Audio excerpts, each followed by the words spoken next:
యాక్చువల్‌గా నువ్వు ప్రిలిమ్స్ చాలా ఈజీ అని చెప్తుంటావు. So, what is your strategy for prelims? PYQ analysis ఏంటి? ఎలా చేసేదానివి? ప్రిలిమ్స్ క్రాక్ చేయటం ఎలా నీకు? It's a 3-step process, ma'am. First stage, 3 months, invest as much as possible all your energy into statics. Statics అంటే NCERTs చదవడం, standard books చదవడం, PYQs practice చేయడం. PYQs related content కొంచెం రెడీ చేసుకొని రివైజ్ చేసుకోవడం. ఫస్ట్ 3 months అట్లీస్ట్ ఒక్కొక్క సబ్జెక్ట్కి 400 to 500 bits practice చేయాలి. ప్రతి టాపిక్కి 10 బిట్స్ ఆర్ 15 బిట్స్ ప్రాక్టీస్ చేయాలి. 3 ఇంటెన్సివ్ రివిజన్ చేసుకోవాలి.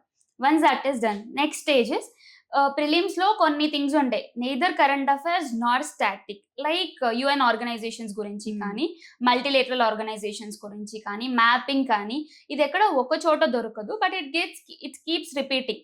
సో ఆ డైమెన్షన్స్ అన్ని ఒక చోట లిస్ట్ చేసుకొని వాటికి నోట్స్ ప్రిపేర్ చేసుకోవాలి.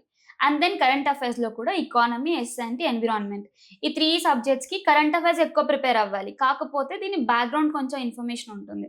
Every time we talk about Chandrayaan 2 and 3, మనకు ఫస్ట్ అర్థం అవ్వాలి ఆర్బిట్ అంటే ఏంటి, రాకెట్ లో స్టేజెస్ ఏంటి, ఫ్యూయల్ స్టేజెస్ ఏంటి, ఈ డీటెయిల్స్ అన్ని ఆల్రెడీ నేర్చుకొని ఉండాలి. ఇటు అయిపోయిన తర్వాత last 1 month should be dedicated to learning PYQ patterns. Tricks ఇలాగా నేను 10 ట్రిక్స్ బై హార్ట్ చేసుకొని ఎగ్జామ్ లో చేస్తానంటే కుదరదు. పీవైక్యూ పేపర్స్ ఇయర్ వైజ్ తీసుకొని 3 రివిజన్స్ లో ప్యాటర్న్స్ రికగ్నైజ్ చేయడానికి ట్రై చేయాలి. ఎగ్జాక్ట్లీ. ఈ పీవైక్యూ అనాలిసిస్ ఎలా చేస్తావు? స్టెప్ బై స్టెప్ చెప్పు పీవైక్యూ అనాలిసిస్ గురించి. ఫస్ట్ స్టేజ్ అంటే సబ్జెక్ట్ వైజ్ చదవాలి. మనం సబ్జెక్ట్ వైజ్ చదివేటప్పుడు ఏం చేస్తాం, పీవైక్యూ అనాలిసిస్ అంటే థీమ్స్ ఐడెంటిఫై చేస్తాం, ఎలాంటి క్వశ్చన్స్ అడుగుతున్నారు, ఎలాంటి ఆప్షన్స్ ఇస్తున్నారు. సో ఇప్పుడు నేను ఒక హిస్టరీలో ఎంపైర్ గురించి చదవాలంటే ఎలాంటి డీటెయిల్స్ చదవాలి. This is first stage of analysis. ఇలా 2 months ఇదే అనాలిసిస్ చేసుకోవాలి. And the second is understanding the language of the questions. ఇప్పుడు జాగ్రఫీలో ఎలాంటి క్వశ్చన్స్ అడుగుతున్నారు, ఈ సెంటెన్స్ కి మీనింగ్ ఎలా ఉంటుంది, అండ్ హిస్టరీలో సెంటెన్స్ మీనింగ్ ఏంటి, సో దట్ లాంగ్వేజ్ ని అర్థం చేసుకోవాలి. Second time. Third time paper wise చేసినప్పుడు ఏంటనంటే, ఒక స్టేట్మెంట్ ఇచ్చినప్పుడు we have some common sensical knowledge developed due to preparation.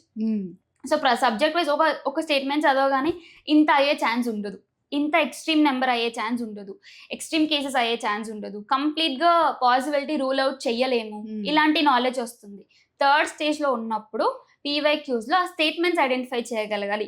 ఎలాంటి స్టేట్మెంట్స్ రాంగ్ అయ్యే ఛాన్స్ ఉంది, ఎలాంటి స్టేట్మెంట్స్ రైట్ అయ్యే ఛాన్స్ ఉంది. ఇప్పుడు క్వశ్చన్ ఫ్రేమ్ చేసేటప్పుడు ఎన్ని విధాల ఒక స్టేట్మెంట్ ని రాంగ్ చేయొచ్చు, ఎన్ని విధాల కరెక్ట్ చేయొచ్చు, ఇది నేర్చుకోవాలి మ్యామ్. ఇది పేపర్ బై పేపర్ నేర్చుకోవాలి, సబ్జెక్ట్ బై సబ్జెక్ట్ కాదు. Like it's 3 stages. This is last stage. ఇది నేర్చుకున్నప్పుడు ఏమవుతుందంటే మనకి స్టాటిక్ అంతా నేర్చుకోవడం వల్ల we can reach up to 60 to 70 marks.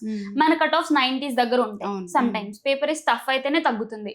90 reach అవ్వాలంటే that 15 marks comes because of this patterns, ability to recognise.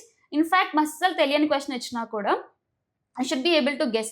Most of the times as a policy maker మనం future ని ప్రెడిక్ట్ చేస్తుంటాం, ఇది అయ్యే పాసిబిలిటీ ఉంది, ఇది అయ్యే పాసిబిలిటీ లేదు అన్నట్టు. That ability we should develop. అది third stage of PYQ analysis లో చేయాలి.